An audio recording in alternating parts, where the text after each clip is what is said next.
Headlines.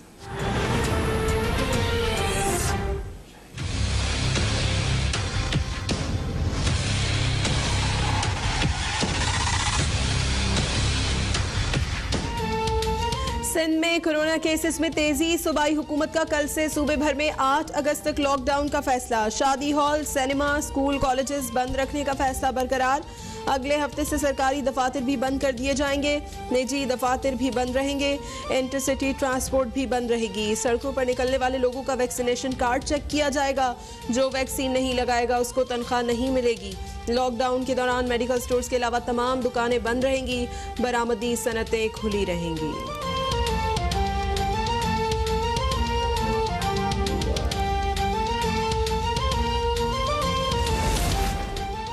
Karachi के बाद पंजाब में भी कोरोना डेल्टा वायरस के वार तेज हो गए। लाहौर, फैसलाबाद और रावलपिंडी में वायरस का फैलाव बढ़ रहा है। सूबाई वजीर सेहत डॉक्टर यास्मीन राशिद ने कहा, पंजाब में कोरोना की नई किस्म एप्सिलॉन भी सर उठा रही है। डेल्टा का फैलाव और शिद्दत ज्यादा है। सूबाई वजीर सेहत ने वैक्सीनेशन में कोताही का एतराफ कर लिया।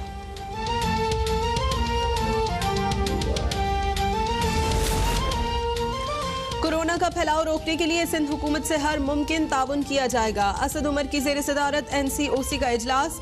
कराची में वबा की बिगड़ती सूरत हाल का जायजा। SOPs पर अमल दरामद के लिए कानून नाफिज करने वाले इदारों की मुआवनत हासिल की जाएगी। सिंध को वेंटिलेटर्स, इजाफी वैक्सीन और बेड्स फराहम किए जाएंगे।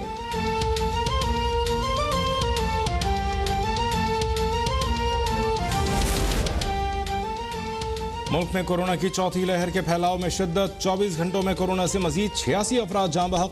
4,537 नए केसेस रिपोर्ट। गुज़श्ता रोज 58,203 टेस्ट किए गए। मुस्बत केसेस की शरह 7.7% रही।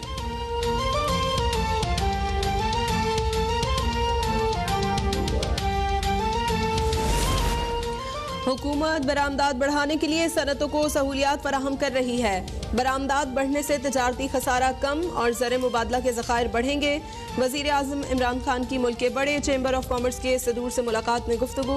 शुरा की वज़ीर आज़म को कोरोना के बावजूद कामयाब मुआशी पॉलिसियों पर मुबारकबाद। वज़ीर आज़म ने कहा, टैक्स के निज़ाम की बेहतरी के लिए इस्लाहात जारी हैं। तमाम स्टेक होल्डर से मुशावरत से इस अमल में तेज़ी और बेहतरी आएगी। वज़ीर आज़म की वफाकी वज़रा को स्टेक होल्डर से मुसलसल राबितों की हिदायत।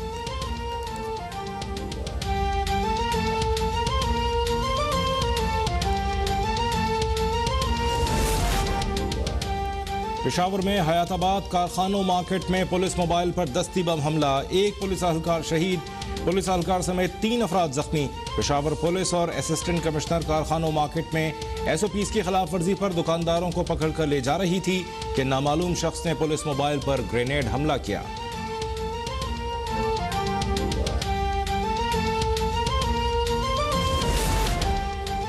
वाशिंगटन में अमरीकी नेशनल सिक्योरिटी एडवाइजर से मुलाकात मस्बत रही। पाक अमरीका दोतरफा ताउन बरकरार रखने पर इत्तफाक किया गया।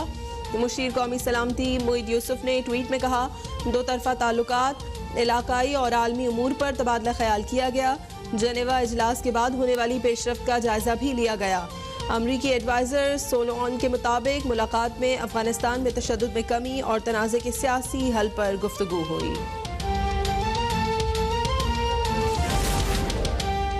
पाकिस्तान ने आज़ाद कश्मीर इलेक्शन से मुताल्लिक़ भारतीय वज़ारत ख़ारजा के बेबुनियाद इल्ज़ामात को मुस्तरद कर दिया। भारतीय नाज़िमुल उमूर की दफ्तर ख़ारजा तलबी में मकबूजा कश्मीर के हवाले से पाकिस्तान का मौक़िफ़ एक बार फिर वाज़ेह किया गया। तर्जुमान दफ्तर ख़ारजा के मुताबिक भारत मकबूजा कश्मीर में गैर कानूनी कब्जे के हक़ाइक़ छुपा नहीं सकता। भारत कई दहाइयों से मकबूजा कश्मीर में इंसानी हुकूक़ की खिलाफ वर्जी करता आया है।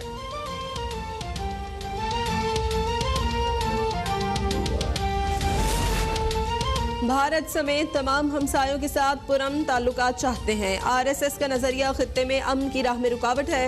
वज़ीर ख़ारजा शाह महमूद कुरैशी का बहरीन में मुकीम पाकिस्तानियों से खिताब। कहा, हुकूमत बैरून मुल्क मुकीम पाकिस्तानियों को कीमती सरमाया समझती है। मुआशी सिफारतकारी हमारी अव्वलीन तरजीह होनी चाहिए। मुआशी इस्तेहकाम के बगैर खारिजा पॉलिसी के अहदाफ हासिल नहीं किए जा सकते।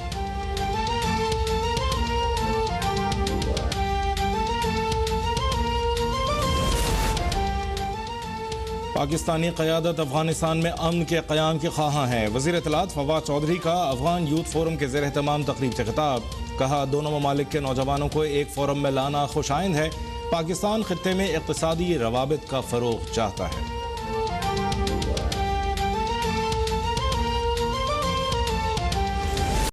हुकूमत पाकिस्तान को आगे और अपोजिशन पीछे लेकर जाना चाहती है। इमरान खान एहतसाब के मौक़िफ़ से 1 इंच भी पीछे नहीं हटेंगे।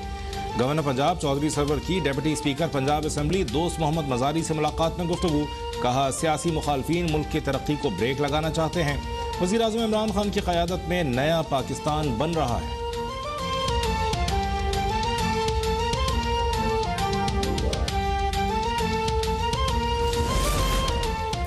आवाम के मसाइल में गफलत पर किसी से कोई रियायत नहीं होगी। वज़ीर आला उस्मान गुजार ने फ़राइज़ में गफलत बरतने पर 2 अफसरान को ओहदे से हटा दिया। कहा काम ना करने वाले अफसरान के लिए पंजाब में कोई जगह नहीं। काम ना करने वाले अफसरान को अपना किबला दुरुस्त करने की हिदायत।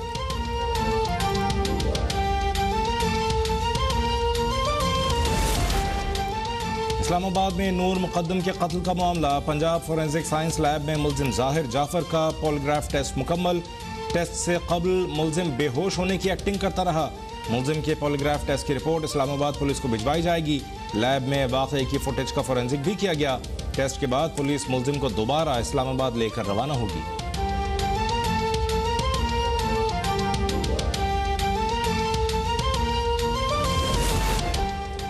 खैबर पख्तूनख्वा के 18 अजला में इंसदाद पोलियो मुहिम का आगाज। मुहिम में 37 लाख से ज्यादा बच्चों को कतरे पिलाए जाएंगे।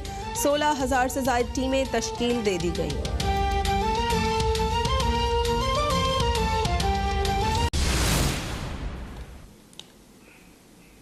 Welcome back. सिंध हुकूमत ने सूबे भर में कल से 8 अगस्त तक मुकम्मल लॉकडाउन का फैसला कर लिया है। लॉकडाउन के दौरान इंटर सिटी ट्रांसपोर्ट सर्विस पर भी पाबंदी आयद कर दी गई, जबकि मेडिकल स्टोर समेत दीगर जरूरत की अशिया की दुकानें खुली रहेंगी। सिंध हुकूमत ने सूबे भर में कल से 8 अगस्त तक मुकम्मल लॉकडाउन का फैसला कर लिया है। इसी बारे में मजीद क्या फैसले किए गए हैं जान लेते हैं नुमाइंदा अब तक जैन अली से। जी जैन, बताइएगा क्या मजीद फैसले सामने आए हैं? जी बिल्कुल, एक अहम इजलास आज वज़ीर आला हाउस कराची में हुआ है, जिसकी सदारत जो है वो वज़ीर आला सिंध सैयद मुराद अली शाह ने की है। और इस अहम इजलास में ये फैसला किया गया है कि कराची में जो है वो मुकम्मल तौर पर लॉकडाउन किया जाएगा 8 अगस्त तक के लिए। जिस तरीके से कोरोना में इजाफा देखने में आया है, उसके बाद सूरत हाल इंतहाई ख़राब नज़र आती है। शहर की तकरीबन जो अस्पताल है वहाँ पर जो है वो गुंजाइश ख़त्म हो चुकी है। इसके अलावा इंतज़ामिया की जानिब से ये कोशिश की जा रही है कि ज़्यादा से ज़्यादा लोगों को जो है वो वैक्सीनेशन उनकी की जाए ताकि इस वबा से जो है वो बचा जा सके। दूसरी जानिब अगर बात की जाए, आज के जो टास्क फोर्स का इजलास हुआ है, जिसमें ना सिर्फ हुकूमती अरकान बल्कि अपोजिशन, इसके अलावा कानून नाफिज करने वाले इदारों के अहलकार समेत जो दीगर अहम शख्सियात हैं, कारोबारी शख्सियात हैं, उन्हें यहाँ वज़ीर आला हाउस तलब किया गया था। और ना सिर्फ उनकी सिफारिशात सुनी गई बल्कि ये अहम फैसला उनके सामने किया गया। दूसरी जानिब अपोजिशन जमातों की जानिब से मुकम्मल लॉकडाउन की जो है वो मुखालफत की गई है। उनका ये कहना है कि इस वक्त की जो सूरत हाल है मुल्क की, बिलखुसूस कराची की, ये उसके इस वक्त का ये फैसला जो है वो उसका मुतहम्मिल नहीं हो सकता कि यहाँ मुकम्मल तौर पर लॉकडाउन किया जाए। दूसरी जानिब वज़ीर आला सिंध ने वाज़ेह तौर पर यह कहा है कि लॉकडाउन जो है वो 8 अगस्त तक नाफिज किया जाएगा। जी, सूबे भर में कल से 8 अगस्त तक मुकम्मल लॉकडाउन का फैसला। इंटरसिटी ट्रांसपोर्ट सर्विस पर भी पाबंदी आयद। मेडिकल स्टोर समेत दीगर ज़रूरियात अशिया की दुकानें खुली रहेंगी। इंतजामिया सड़कों पर शहरियों के वैक्सीनेशन कार्ड भी चेक करेगी।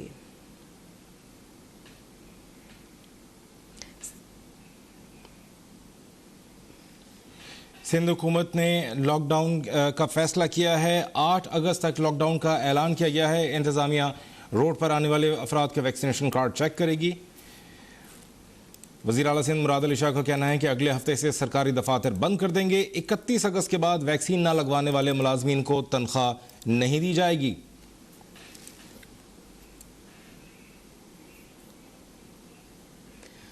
सिंध हुकूमत के लॉकडाउन के फैसले पर सेक्रेटरी जनरल PMA डॉक्टर कैसर सज्जाद ने कहा है कि जो लोग एतराज़ कर रहे हैं वो फैसला कर लें कि जिंदा रहना है या कारोबार करना है।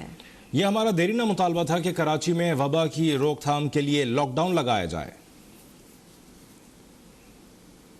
लोगों से दरखास्त है कि जो जितने भी सेंटर्स हैं वहाँ जाएं। इस वक्त ये मौका है कि फ्री ऑफ कॉस्ट वैक्सीन लग रहा है, तो जाकर वैक्सीन अपना और अपने घर वालों का और घर पे जो लोग काम करते हैं चाहे ड्राइवर हो, चाहे कुक हो, कोई भी हो, उन सबको वैक्सीन जरूर लगवाएं ताकि आपकी तवज्जो से दूसरे लोग भी, उनकी जानें भी बची रहे।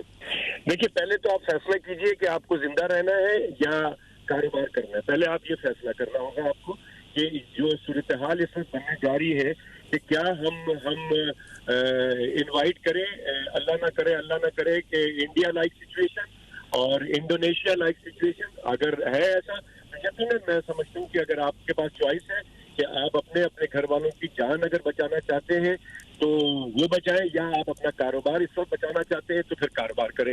दो चॉइस है, और मैं समझता हूँ कि जो as a clinician, as a doctor, मैं समझता हूँ कि अगर थोड़े दिन के लिए एहतियात कर दिया जाए तो, और आगे बहुत सारी चीजें हैं। मैं बार बार यही कहता हूँ कि बहुत सारी, अगर आप जिंदा रहेंगे तो बहुत सारी ईदें आप बनाएंगे, बहुत सारी तकरीबात बनाएंगे, बहुत सारे काम कर सकते हैं। लेकिन खुदा ना खास्ता अगर कोई आपको नुकसान होता है तो ये जिंदगी भर का नुकसान होता है।